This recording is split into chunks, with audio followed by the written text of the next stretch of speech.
Hey, welcome to another Multi-Passionate PSA. My name is Caitlin Bosshart. I am a life coach for multi-passionate creatives. And in case you haven't seen one of these videos before, this is a video series where I share insight into being multi-passionate, as well as breaking down some of the myths and misconceptions that multi-passionate people often have about themselves. So today's public service announcement is to not over-romanticize spontaneity when it comes to your passion projects. So I will be honest, I completely struggle with this too, because I also romanticize the idea of having this life where, the moment that inspiration strikes, I can drop everything that I'm doing, dive right into my passion projects. But think about it, when is it that we often are most longing or thinking and dreaming about our passion projects? It's often when we don't have time to do them. We literally cannot do them. So when we're at work or we have something else going on that just makes it not possible in that moment. So the other thing too that can happen is and I hear about this all the time from my clients, is that they feel frustrated that by the time that they do get home, they are exhausted and they get waylaid by something else. They, their mom calls, or in the situation of my mom, I call her and totally distract her from whatever she had going on. So the thing is, it doesn't always work out the way that we want. Our momentum can kind of get pulled out from underneath us.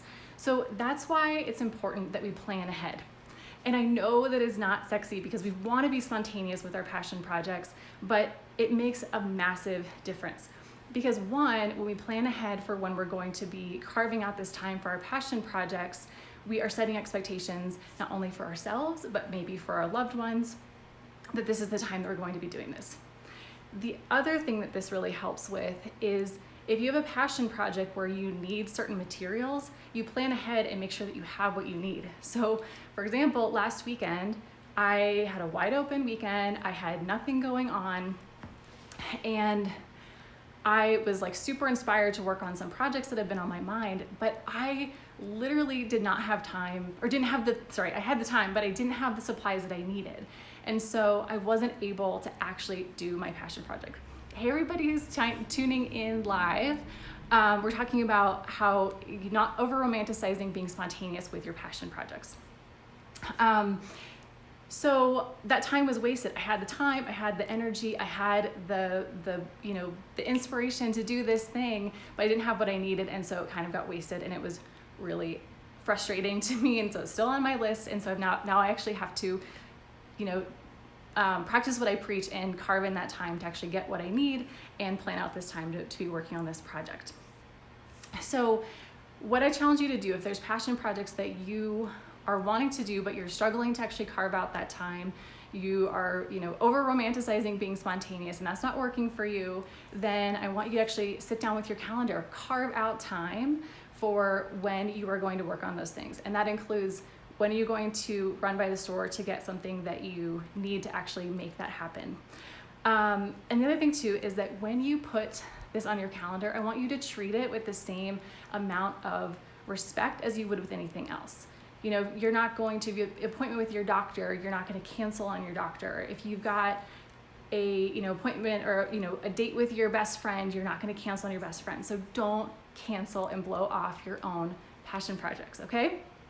So I'm curious how many of you relate to this. You can give me a little hand raise emoji if you have also fallen into this trap of over romanticizing that spontaneity.